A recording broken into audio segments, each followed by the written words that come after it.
Welcome, everybody, to another edition of the Talk with AVC. I am AVC, and we are here today on this Monday afternoon because I have a showtime. Let's just go with that.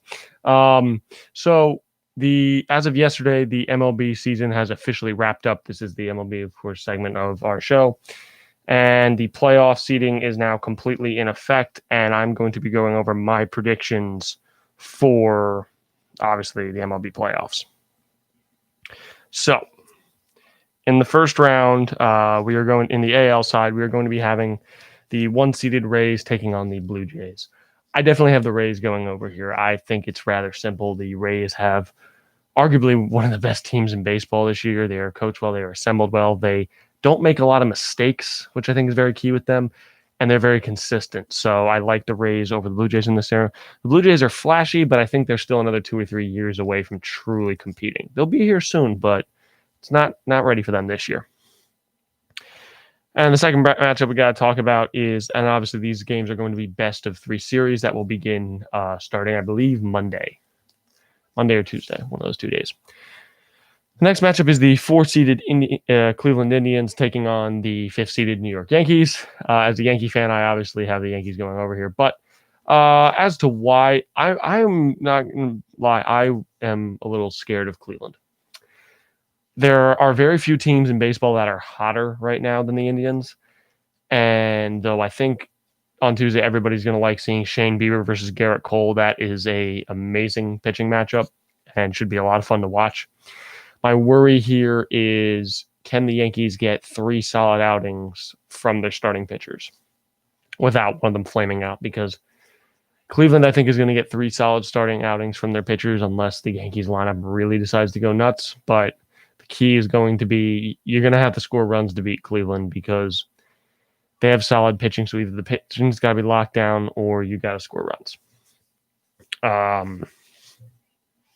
Speaking more on the Yankees, obviously DJ LeMahieu won the batting title. Luke Voit won the home run crown. The Yankees are going to need both these guys to produce at extremely high levels in order to win this postseason.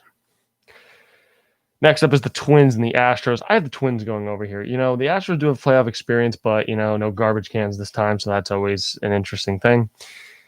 The Astros, I believe, just don't have the pitching, and while the Twins don't have the greatest pitching either, their bats are on fire, and they have slightly better pitching than the Astros at this point. The Astros have a lot of people injured, so I think it would just be Minnesota is probably the safe bet on this one.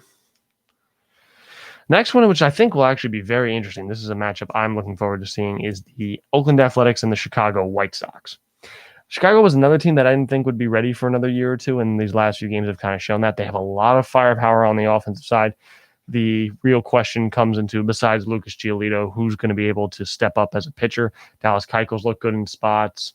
Other guys have also looked pretty good, but it's going to be a team pitching staff that's going to have to take this team further. Offense output's great, but you need to be able to pitch to win in the playoffs, and I don't know if Chicago has that over Oakland, whose strength this year has been in their pitching. Next up in the NL side is the Dodgers and the Brewers. It's going to be the Dodgers. The Brewers barely got in this playoff. Actually, they lost their last game of the year. They got in via weird tiebreakers. They just don't look like the same team that they've had in previous years. I mean, Yelich had a slow start. Maybe they could catch fire, but unlikely. The Dodgers just have a better roster. They've been playing slightly better. I think the big thing with the Dodgers is I need to see Cody Bellinger play a little bit better. I think that really needs to start happening. Other than that, I think the Dodgers usually take this one. Next up is San Diego and St. Louis. This should be interesting, actually. This should be a really fun series to watch. But at the end of the day, I think San Diego's offensive output might be too much for the Cardinals, especially when the Cardinals don't have some of their better bullpen arms.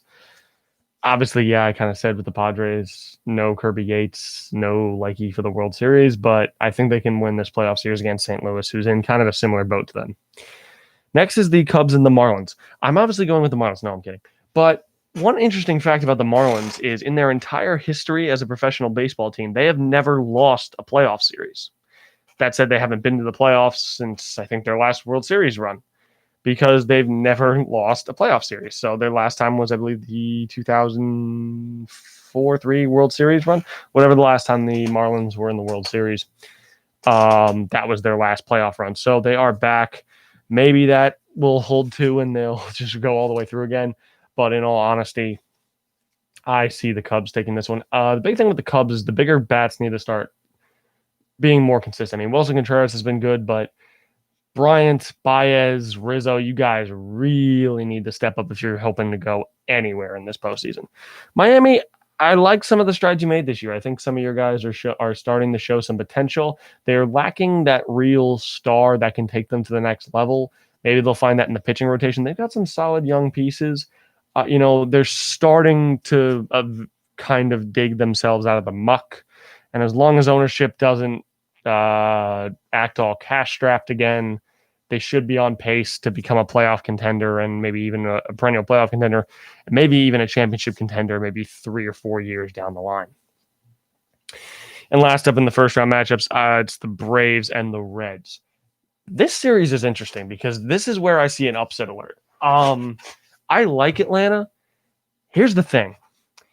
One of the big things that wins in the playoffs is really good starting pitching. We saw that last year with the Washington Nationals, who basically rode the backs of Scherzer, Strasburg, and Corbin to the World Series.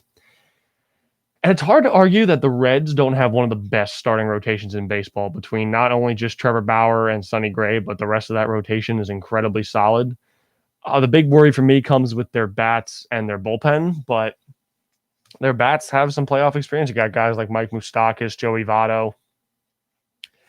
You've got some interesting pieces there. I don't know if they'll win the whole thing. But given their bracket, if they get Atlanta and then Chicago, I could see them making a run to the NLCS. I wouldn't be surprised if Sonny Gray and Trevor Bauer pitch like they've been pitching all season. It really wouldn't surprise me much.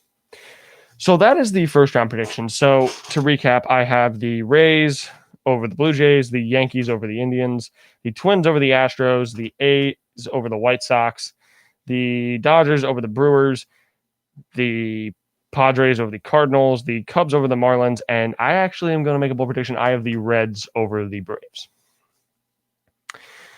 Now, again, you could just say, oh, well, you're just picking the high seeds. Well, it's in the first round. Sometimes that is the case. It's just I'm looking at the strengths and weaknesses. Again, places I could see upsets are I could see the White Sox knocking off Oakland. I could even see Houston knocking off Minnesota, although I really hope they don't. And I could see the Cardinals or Marlins hopping in. I think the NL is going to be a little bit less predictable. But that would move into the second round where we would see Rays, Yankees, Twins, A's, Reds, Cubs, Dodgers, Padres are my predictions. I think the Dodgers take that one. Again, I could see either one or the Cubs or the Reds taking that one. I'm just going to go with the Cubs because I'm hoping that their bats actually show up. If their bats actually show up, I think they'll be fine. And then I actually am going to have Oakland over Minnesota. And if healthy, I'm going to have the Yankees over the A's. So I would imagine Yankees, A's, ALCS, Cubs, Dodgers, NLCS, and then I'd imagine Yankees, Dodgers, World Series. I still think that's the product we're going to end up with. The Yankees stay healthy. They're the two best rosters in baseball, and it would be an amazing series to watch. But we'll see. That's my kind of prediction. Again, that could change due to injuries or anything else, but that is what I'm predicting as of right now. As far as my reaction to some of the awards this season, including LeMahieu winning the batting title in the AL and the whole league, Juan Soto leading it in the National League. The National League is always a little bit less flashy than the American League sometimes. I don't know why that tends to be, but I really didn't even think much about the AL MVP race. I'm going to be quite honest. But it's looking like it could be Juan Soto. It could be Marcell Ozuna. Honestly, there were talks of people saying it could be Trevor Bauer. I mean, there's been a lot of people have said Mookie Betts. Some people have said I've heard a lot of kind of everything. So I really don't know who the MVP is going to be in the National League. In the American League, I don't think, and it's kind of weird to say this, but I don't think you can pick anybody from the Rays because, quite honestly, they're just such a coherent team that it takes all of them. There's no one player you can point to on Tampa and say that's the reason they're doing this. There really isn't that player. Cleveland, again, I guess you can make the argument for Shane Bieber. I'm not a fan of giving pitchers the MVP award, but I could see it. If Matt Chapman had stayed healthy, I could have seen it. So I think in the AL, it's either going to be a bat from the Twins or I'd say either LeMahieu or Voit. I think, quite honestly, they've earned it. You could argue Trout, but most valuable to me means most valuable to your team's success. And Angels didn't do anything this year. So that's just my take on it. I'm very excited for the playoffs, and I guess we'll see it this upcoming week. So thank you all very much for tuning into this segment here on the Talk with ABC. We'll be back in a minute with our football segment where I will be very depressed probably, but it should be enjoyable to watch. So thank you all very much for watching, and I'll see you in the next segment.